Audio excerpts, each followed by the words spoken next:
Hey guys, the weather today is so bad, there's only one thing left to do, heading to the studio, working on my next tracks, especially taking care of the vocals.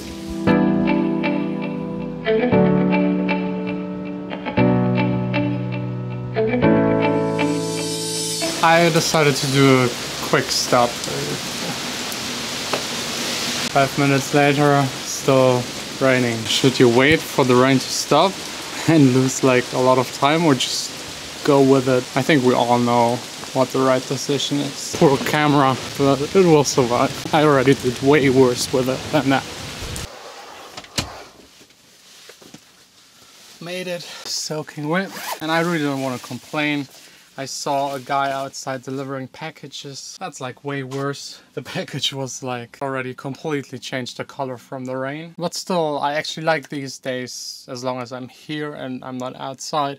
Because on these days I can concentrate way better on working. If the sun is not shining, no one else is calling me to get a beer outside or do anything fun, it's way easier to focus in here. I think I already mentioned it, but that's probably one of the productive efficiency secrets of Germany. You just don't have other options. Then just work, work, and work even more. And have pretzels for breakfast. Today on the We Runnin' track again, you know that project already from yesterday. I'm still not sure about the drop. What I'm really sure about is that the vocals need a whole lot more of work.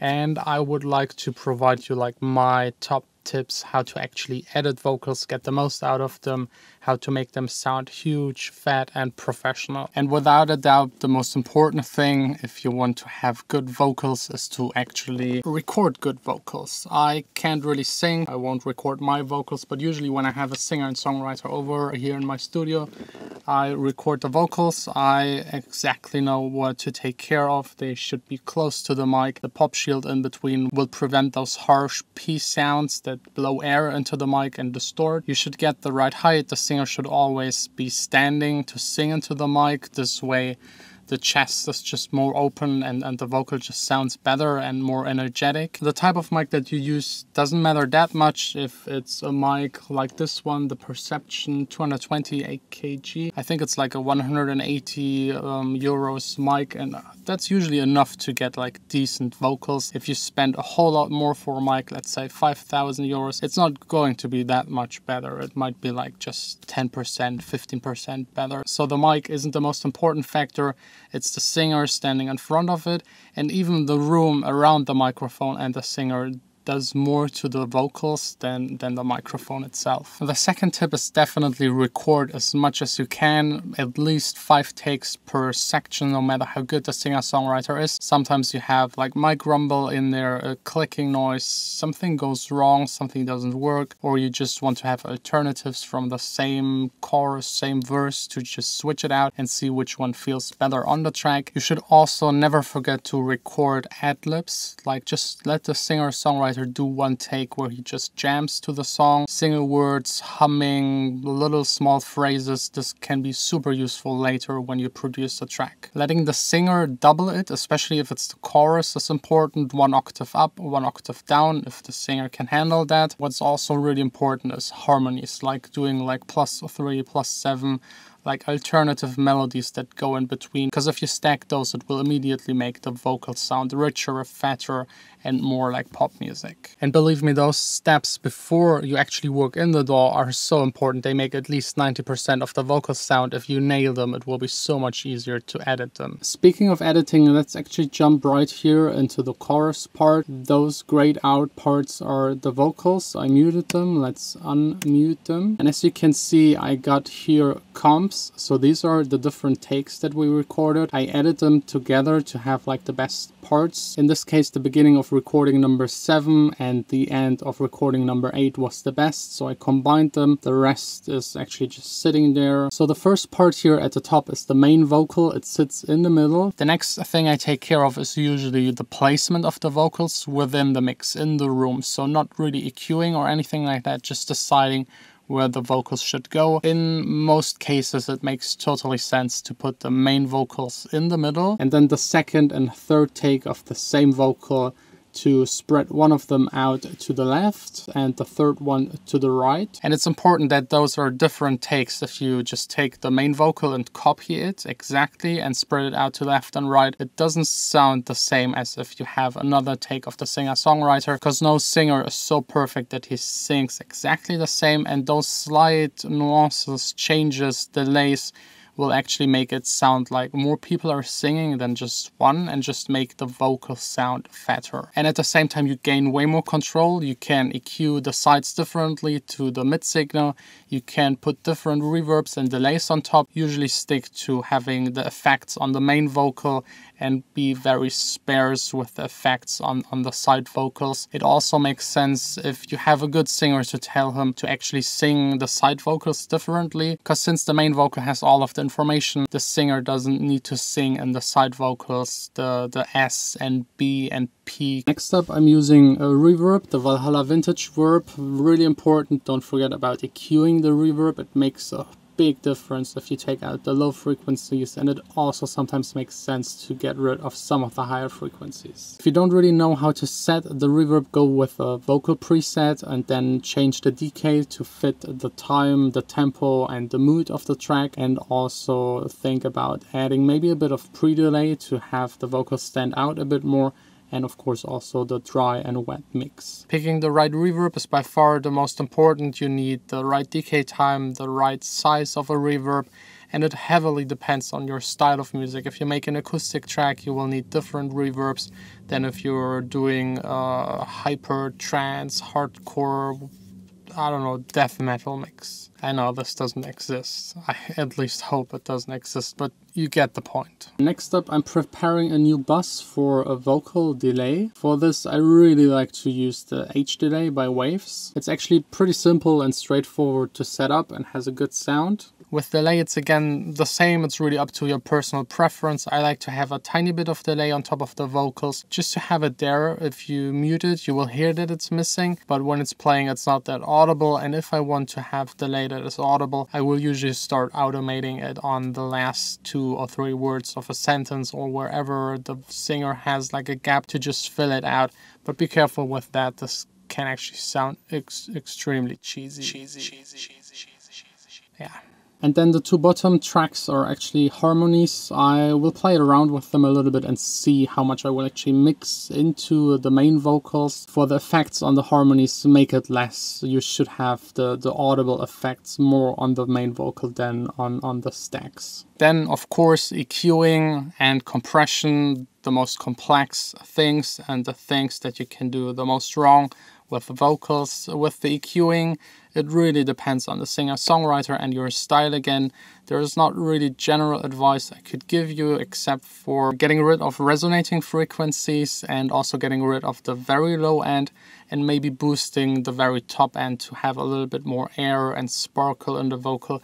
Usually makes sense, but it can differ a lot. If you make an underground techno track with a really dark voice, you might even cut away the high frequencies. Before you even think about compressing vocals, you should definitely check out this Vocal Writer plugin by Waves, because it will save you a whole lot of time. Whenever the vocals are too quiet, it will increase the volume. Whenever they're too loud, it will decrease it. Compressing is really crucial for a good vocal sound. Without the compression, it just doesn't work, it doesn't sit in the mix. You need to level it out. Even if you have a smart singer that moves a little away from the mic whenever he's singing really loud, you still need to compress it for stylistical reasons. By setting the attack and release, you might change the vibe of the vocal.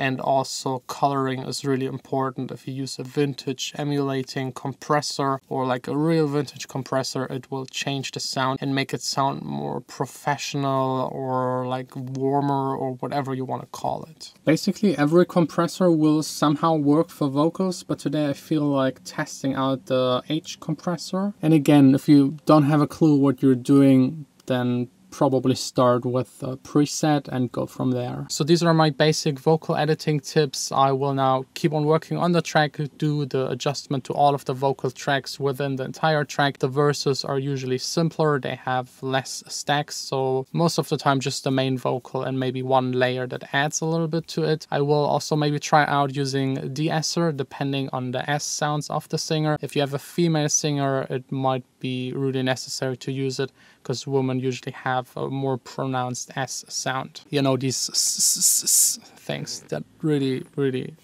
annoy me personally. And once I'm done, I will try and explain you how to actually get a good vocal sound if you don't have all of the material, if you don't have stacks, if you don't have different layers, harmonies and all these kind of things.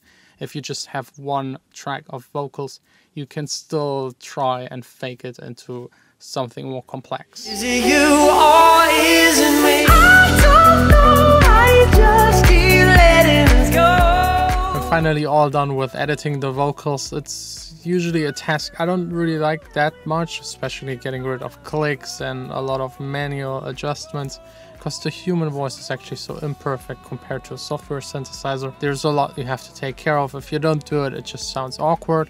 Our human ears are so used to human voices that if there's a mistake, you will hear it immediately. Another thing I almost forgot to mention is, of course, correcting the pitch. You can use Melodyne or maybe a little bit of auto-tune or just the built-in into your DAW pitch correcting thing. I think in Logic it's called flex pitch or something like that. I already opened another project. This right here is my fall track. That's actually my last release that I just released like 2 months ago.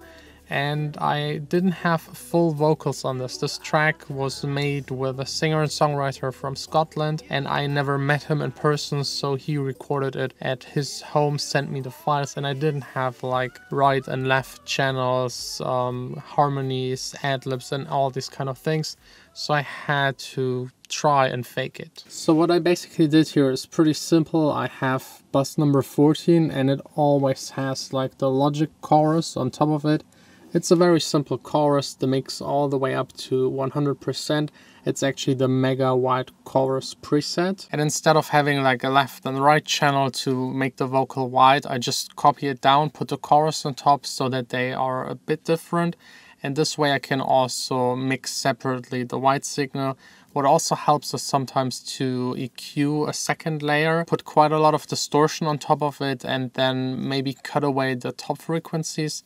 So this way you can add a little bit more weight and fatness to the bottom end of vocals. Of course, cut still everything away that is like below 200 or 150 hertz, depending on the vocals and the rest of the track. But below that, there's really no human voice. And to be able to fake harmonies, there's actually just one way I know of. It's a plugin that I actually don't own. It's called Antares. It's a vocal processing harmony engine vocal kind of thing. It's really cool. A friend of mine has it. I saw him using it, and you can get away with it creating harmonies. Just don't make them too loud, because then it will be obvious that they're created out of thin air. Another plugin I can highly recommend is this one right here. It's called Nectar. It's by Isotope. This is version number 2. It comes with a shit ton of presets, and if you don't have a clue how to edit, process vocals, this is by far the best starting point. And of course you can still go in here and tweak every little setting. By the way, this fall track is the one you just heard during the B-roll. It's also the one that you're able to do a remix for, just I think 10 more days or so.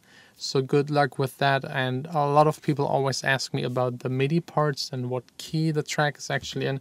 So let me show it to you really quick. Bass, faster bass, the ARP sound, piano chords, and the faster piano chords. And here also as notes for the super nerds. I hope this wasn't too fast, but I'm in a hurry.